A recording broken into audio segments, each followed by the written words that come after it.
Môre. Vandag gaan ek 'n mukbang doen in Afrikaans alweer. En ek wil net sê dankie vir jou ondersteuning vir my terug video. Ek regtig appreciate dit. As julle kan sien, my hare is nou kort. Interessante feit. My liefie, my vroutjie sny my hare. So ek spandeer nie geld nie om my hare te sny. Een van die kommenteer het gesê ek moet meer laag praat.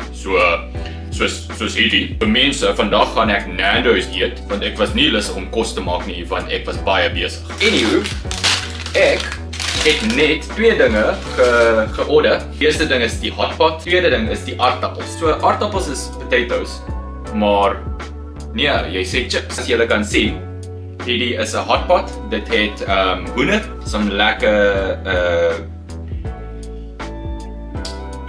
vegetables. So vrugte en die ander ding, nie vrugte nie, dit het ook rice met baie sousies. Love sousie, tomatiesous. Ek love tomatoesous. Wil net sê vir julle, ek hou nie van tomaties nie, maar ek hou van tomatiesous. Tomatiesous. Boerewol. Ek weet nie hoekom ek dit gedoen het. Maar 잘 먹겠습니다. En ek het in my terug video, ek het nie gebid nie. Dankie Here vir die kos. Amen. My mond is soos salivating. Oor my goeienade. Ek was baie honger en hierdie regtig doen die werk. Soos ek het gedink hoekom ek hou van hierdie hotpot. En ek dink ek hou van hierdie hotpot. Dit is so sousie. Die rice het gemarineer in die sousie. Die hoender is soos lekker gedans met die rys en die vegetables, soos alles just dit maak sin.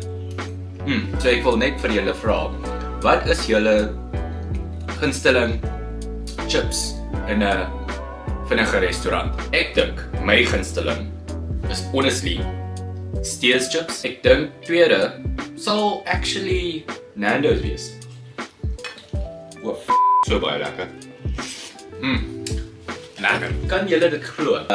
Die volgende week, dit gaan Desember wees. Ek regtig weet nie hoe so vinnig hierdie jaar het gegaan. Kyk na hierdie stukkie hoender. Lekker. Magies vol oogies toe. Ek hoop almal het 'n goeie oggend en dit is Woensdag, so twee meer dae vir die naweek. So gee dit jou alles. Lief vir julle. Bye.